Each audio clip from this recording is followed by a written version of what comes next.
and go. Good morning, good afternoon, good evening. Welcome to everybody listening in to the second edition of the OECD Conference on AI in Work, Innovation and Productivity and Skills, or also called AI-WIPS. This is the start of a whole week of sessions and discussions on the implications of AI on work, innovation, productivity and skill. We'll present quite a lot of new evidence. We'll also listen to policymakers, experts and stakeholders to help advance the discussion on artificial intelligence and how we can turn it into something that is trustworthy, human-centered, and also beneficial. I want to start by really much thanking very much the German Federal Ministry of Labor and Social Affairs, who have been very much supporting the OECD's work in this area. It's really been helpful to have their support for everything we're doing. We will be joined today, or at least during the week. We have 3,700 registered participants. Great to see that from over 110 countries. So it's really good to see how many people are interested in listening in. So for the audience today, if you're joining, please feel free to place comments and questions on the chat today at the session.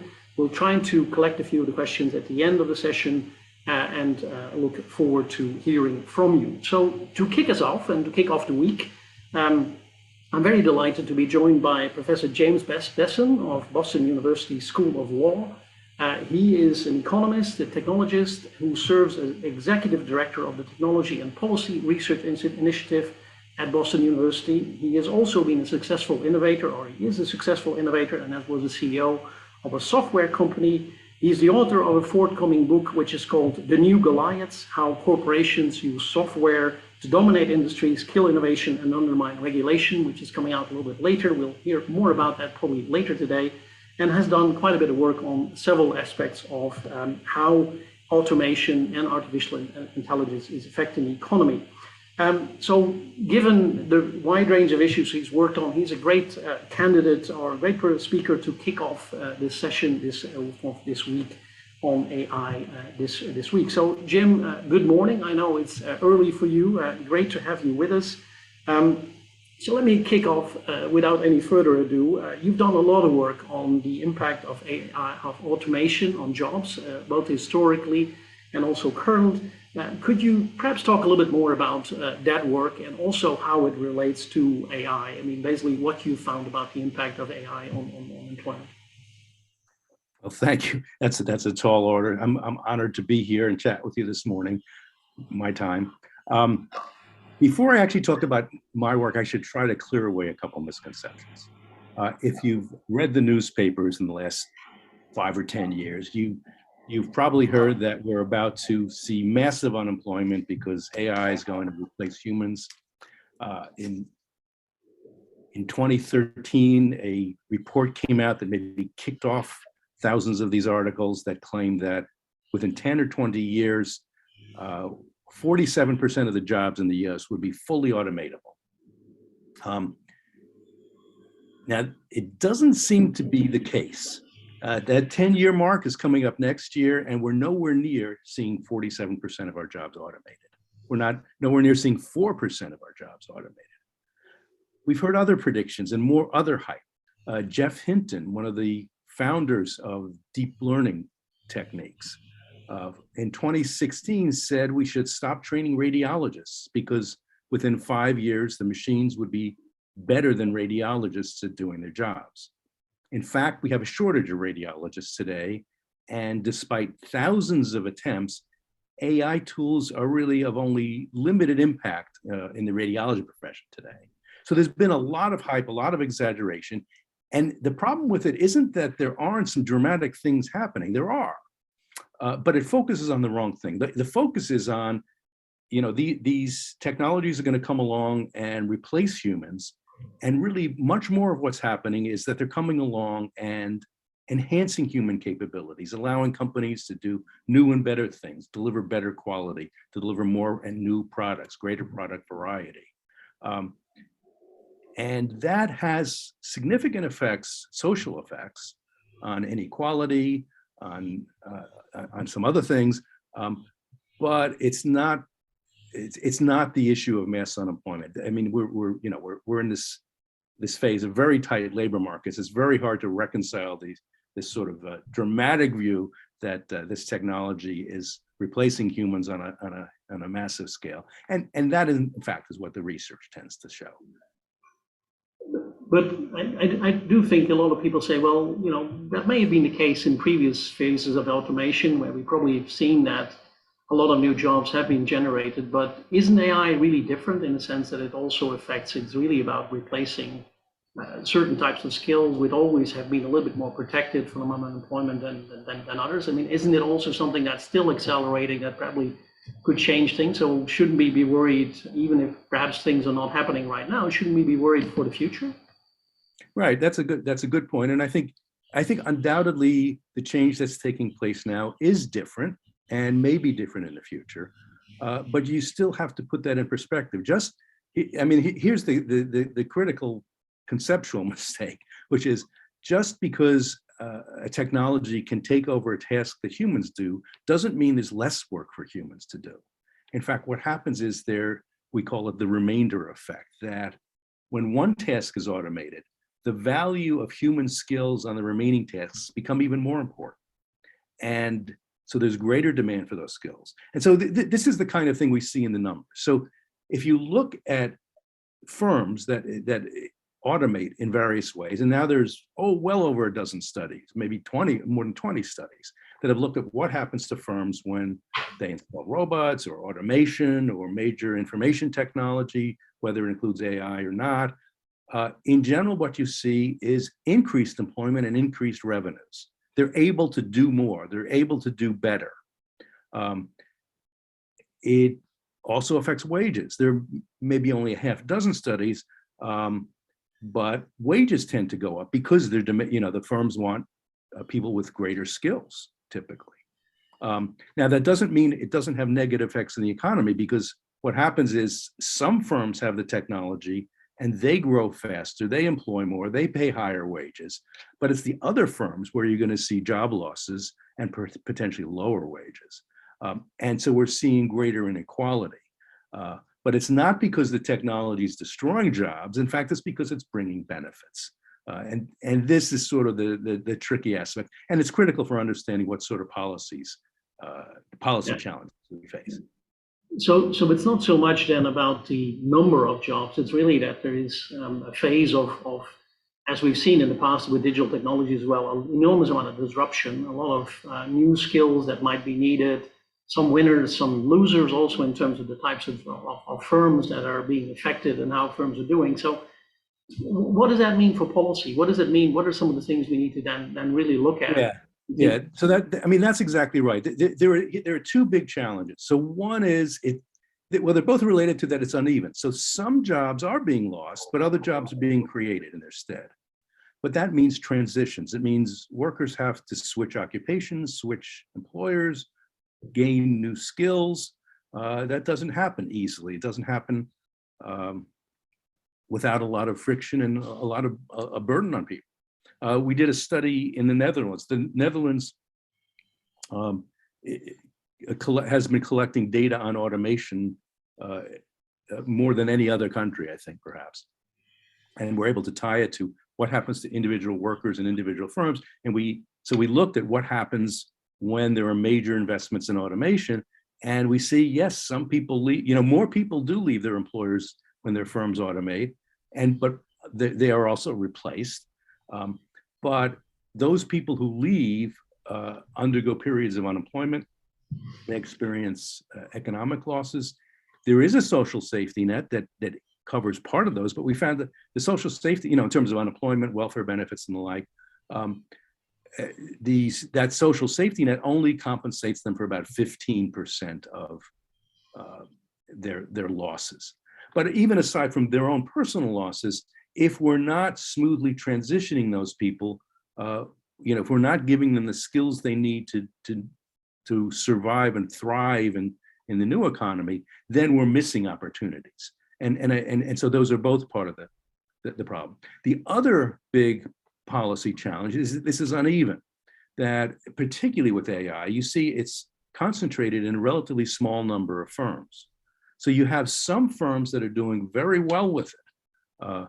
and other firms that are not. And there are real issues about accessibility.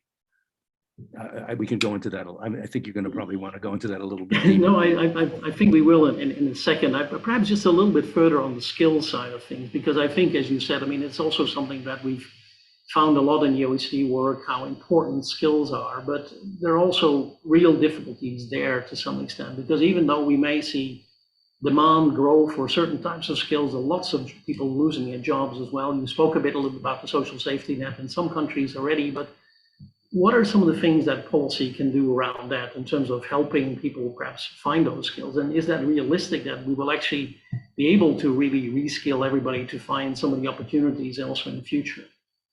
Yeah, so I think there are definitely going to be some people for whom it's going to be difficult to reskill. It's typically a problem with older workers. It may not be in their own interest. I mean, we may see greater levels of retirement. In fact, that's what we saw in the Dutch study. One of the things we find is that many of the skills, they're not this is not just about IT skills, information technology skills. Skills demands increased across the board, and in fact, it was social and soft skills where the demand increased the most, relatively speaking. There was a greater demand for those skills, but across the board, we look at what happens when firms may invest in major information technology systems, and we see, yes, there's an increase in IT-related skills, but there's a huge increase in industry-specific skills about that particular industry, that particular technology that's being involved. But also cognitive skills go up, and social skills, and other soft skills. So we're seeing really across the board increase in skills. So the challenge though today is, we are coming from a world where the education system is one where people would learn their skills when they were young, and we hope that they would last a lifetime, and that's clearly not the case. The specific skills are changing, and we need new institutions and new ways of retraining people, of continual learning, and there are a lot of experiments going around in this direction, and I think that's very encouraging. I don't think we know all the answers yet, but the level of experimentation is very encouraging. I think it's fascinating what you're just saying there about basically digital skills matter, but it's also those softer skills, those perhaps even more really human skills that seem to be so important, which is something I think sometimes still in a policy discussion you hear very big focus on digital skills only, and not so much about those other skills. So it is really about that complementarity with technology to some extent. That we're yeah, I'll give you an example. In the U.S., from 1995 to 2005, we had this big influx of automated teller machines. And initially, everybody said that the bank tellers are all going to lose their jobs. In fact, the number of bank tellers grew. Why? Because it made it cheaper for the banks to open up a new branch office. They were competing geographically, in part because some restrictions had been lifted. So they opened up many more branches. So even though there were fewer tellers per branch, there were more tellers because there were so many more branches. But the teller's job changed. It wasn't so much about, counting out the money as it is about marketing skills and communicating with customers, establishing those relationships. So those other sorts of skills became very important. So the second point you really made as well is this inequality between firms to some extent. There are some who are benefiting, some who are doing extremely well, and others who are not doing so well. So what can we do about that? I mean, is it something that policy can do to perhaps also facilitate sort of some of the transformation in some smaller firms, older firms? I mean, what are some of the issues around that you can? Yeah, so this is more complex, and it shows up in other ways also. So we're seeing this general rise in industry concentration, where the large firms are taking greater market share. We're also seeing a decline in disruption. The old story, the Schumpeterian story, was innovators would come along and replace the dominant firms. Well, what we're seeing is dominant firms are not getting replaced as often as they were in the past, dramatically less. So a lot of this has to do with access to these technologies. And there are, I think, three sorts of reasons why access is more limited than it was in the past. And at the OECD, you guys have done some great research showing that there is this growing gap in productivity between the best and the rest. But I see three major reasons. One is these are just huge complex systems. You look at the bank credit card systems that, they're able to amass an enormous amount of information about individuals' purchasing behavior and credit behavior. They're able to then tailor different credit card offers to different people and target the marketing of those different offers to those people. There's so much involved in developing this sort of complex information that it's very difficult to imitate. So in the US, there are 4 companies that dominate the credit card industry. The second thing is a lot of these technologies they're different than technologies in the past, which would often be licensed or would diffuse, what economists call diffuse in other ways. So General Motors developed the automatic transmission, and within 10 years, other firms had either licensed it for General Motors or they had developed alternative technologies so that all the major car manufacturers had this technology. Today, you have these large systems are being used to differentiate firms from one another, as opposed to simply delivering a new benefit. And that changes the economic calculation so that firms are less willing to license. Those credit card companies aren't going to license their technology to the small bank in some small town.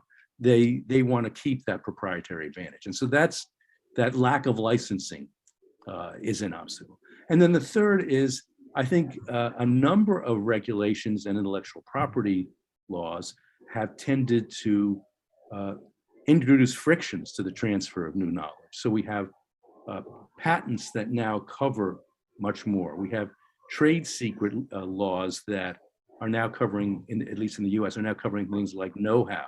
And we're seeing employee mobility restrictions. What we have in the US are covenants not to compete, that employees sign these agreements that they won't work for a rival firm. All of this is shown to slow down the mobility of employees, and with that, to slow down the creation of new firms, reduce wages. It may work for employers in the short run, but it's slowing down the big process of spreading technology more generally. So their policy is part of the solution, but there are also some big technical challenges, economic challenges. So this is partly, basically, we're seeing very much that the digital economy itself, or at least the transformation process itself, has a number of things inherent in it, which basically are sort of contributing to this increase in concentration and reduced competition to some extent. Yeah, and so that what it calls for different sorts of policies because it's a different ballgame. And I think there's been a lot of focus about technology, and it's focused almost exclusively on five big tech companies. I think the first thing to understand is this is across all major sectors of the economy. The growing concentration is very clearly the growing use of digital technology in order to achieve that dominance above the large firms is, it's in retail, it's in banking, it's in waste management. You can go on and on. So we're seeing this across the board. Part of the policy response has to be reversing some of the changes in recent years that have done things like slow down the mobility of workers. But I think there's also a different challenge for antitrust regulators. So in the past, it's been common that as a condition of merger, for instance, firms would make their patent portfolios available to others. They might be licensing, that was, for instance, the licensing of the semiconductor patents by Bell Labs in the US was a famous example. I think increasingly regulators need to think more about ways they can use their powers to encourage, or in some cases compel, dominant firms that have large proprietary technology to either open up their platforms or make the data available to rivals, or in some cases the code. There's been this big focus on wanting to break up big tech. I think the real issue is getting large firms to open up, to make some of their proprietary technologies more widely accessible. Now, you see some companies doing that. Amazon, for instance, is one where they made their IT infrastructure technology available to the world as AWS. They created the cloud industry. And this has been a tremendous boon to competition, to small companies are able to get very powerful IT infrastructure at their fingertips. So I've gone on a little long here. No, I think that, I mean, this is fascinating to listen to, but a lot of the work you've done in this area is more focused on the IT industry, digital economy in general. Is there anything specific here as well about AI, where is this even more of an issue there, or is it perhaps different? Yeah, very good question. So what AI does is puts it all on steroids, right? If we want, if we think about these firms, those credit card firms are using tremendous amounts of information. Now they did this with statistical methods before AI, but now they're using AI techniques, and it's better. They can do better targeting. They can include many more variables and track many more things. So it's simply accelerate. I think it's what it's doing. People tend to say AI is a complete break from the past. I don't think that's true at all. A lot of these things, they've been automating since the 1950s, but what we're seeing is an acceleration. It's making more of the same. And so the important thing about that is it lets us see what the impact of these large information technology systems is already. And that's going to provide us the clue for what AI is going to do over the next 10 or 20 years. Isn't there perhaps also an issue that, at least I think some of the discussions on AI seem to be as well, that you have a lot of concentration there as well of talent perhaps going into some firms? You have sometimes concentration of data, which is an important asset. You have concentration of computing power, which seems to be becoming more of an issue as well. Is that adding to what you're seeing already more generally in the IT? Yeah, it's all, each of these things supports the others and reinforces the trend. So, we're seeing very much more of a selective thing going on. And, so it's gaining access and finding ways to gain access, either by encouraging firms to open up their own platforms, getting authorities to compel them in certain cases, but as a condition of merger or as a result of an antitrust suit. Great. No, thanks, Jim. I'm just starting to get the first question coming in from outside. A lot of people are listening in, and I think you've already covered quite a lot of ground. But basically, we've touched on work, on innovation, on productivity and skills. So that's always great for a speaker. So the question we have is basically, is there perhaps also a trade-off between these obligations to open up, as you were just talking about? Well, can we sort of force that a little bit? And other things like regulations on sharing data and privacy, for instance. I mean, are there some trade-offs that we need to think about in this context as well? Yeah, so privacy is a tricky issue because I think now there's just a growing body of research that privacy tends to further increase the power and role of the larger firms. We did a study of the effect of GDPR on AI startups and small startup firms. And basically, you have a firm of 20 people, and we found that a very substantial percentage of these small firms had to hire somebody to deal with GDPR. That's a pretty big cost for a startup. But I think more generally, when you raise the level of the cost of compliance, that's something that large firms can handle and distribute over their enormous revenue base, whereas a small firm can't. So it inherently provides a further advantage to large firms. So there really is some tension between dealing with concentration and issues of access and privacy. Great. Perhaps go a little bit to one other thing we touched on a little bit, which is the productivity sort of side of things here as well, the productivity impacts that may arise here. We do know that they can emerge. There's growing research on that as well. But and I think we probably know that firms will be able to, at least some firms will be able to improve productivity. But what will that mean for workers in those firms? I mean, will they basically be able to benefit from that as well? I mean, do you see some differences here as well on how these benefits of productivity growth are being diffused within a company? Or who's benefiting, who's not benefiting? Yeah, so I mean, I have to say, I think the research in this area is still fairly limited, but we're seeing some clear pictures. I mentioned earlier that we see there's now a half dozen studies that show we're seeing wage increases associated with the technology within the firms that are implementing it. So that is an indication that, at least to some degree, the productivity is shared. And I think that if you had to ask me what my guess is, we're seeing some of that productivity being shared, some of it not being shared. So there's greater productivity. There's a bigger pie.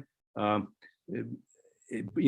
of the increase is being distributed to workers. Part of it isn't. And so we're seeing, labor share of the pie is decreasing, even though workers are doing individually better. Thanks, Jim. I'm looking at one more question because we're running out of time a little bit. We've covered quite a lot of ground already, but I'm just wondering a little bit. There is a debate as well going on a little bit in this context about, there are so many people who will probably be losing out in this in this framework, even though overall we think that employment will be good, productivity will hopefully pick up at some point in time as well. But is there also the need perhaps to think about like a basic income or something like that for people? Is there a need for floors to help people get through this as well? And of course, you spoke about the social safety net already in some countries, which may be partly doing that already. But any views on that from your side? Yeah, so we definitely need to support people while they're going through these transitions. I think there's been a lot of push towards basic income, and I'm going to be agnostic about that. Some of that push, though, has been motivated by this idea that, we're going to see 47% of our jobs disappear. That's not what's happening. Yet, nevertheless, I think, in some forms of income support are going to be helpful in helping people make those transitions. If you start out with the premise that we're about to experience, or we are experiencing, major job loss, people come up with basic income as policy. They come up with, let's tax automation or change tax incentives so we're getting slower automation, or even let's just encourage engineers to not develop automation. And I think those things have it backwards to some extent. But I've spoken about the income support, but it's not an issue of automating more slowly. It's a matter of spreading the wealth of automation more evenly across society. And it's not a matter of encouraging engineers not to automate. Inherently, we tend to think of automation in too narrow a way. A spreadsheet is automation. It automates calculations that people do. It doesn't necessarily mean the spreadsheet is going to take over anybody's job. I don't think any jobs have been lost to Excel. So people have this incorrect picture of what's going on. Thank you very much, Jim. And I think we'll need to wrap it up here. And I want to thank you very much for, I think, giving us an introduction to AI, work, innovation, productivity, and skills. We've touched on pretty much all of the different dimensions of that discussion in some way or the other. And I think we know there are many more questions out there, also probably lots of questions on the platform, but we need to end it here. Lots more to come. This was the first out of 18 sessions this week, where we'll touch on different elements of the discussion. So I wanted to really thank you again for joining us. I know it's been an early morning start for you today. Next up, we will have in a little while a panel discussion on AI, productivity, and diffusion. featuring a number of interesting colleagues, Lucia Scioli of the European Commission, Francesca Lazzeri from Microsoft, Christina McCalloran, Frederick Brzezinski, and our own Flavio Calvino from the OECD, who will introduce a little bit of discussion, all led by Steve Lohr from the New York Times. So, and later in the day, we'll have Darren Asimoglu take the floor as well with Stefano Scopetta. So do stay tuned. Thank you all. And we look forward to hearing from you for the rest of this weekend. Thank you again, Jim, for joining us today. And thank you. It's been fun.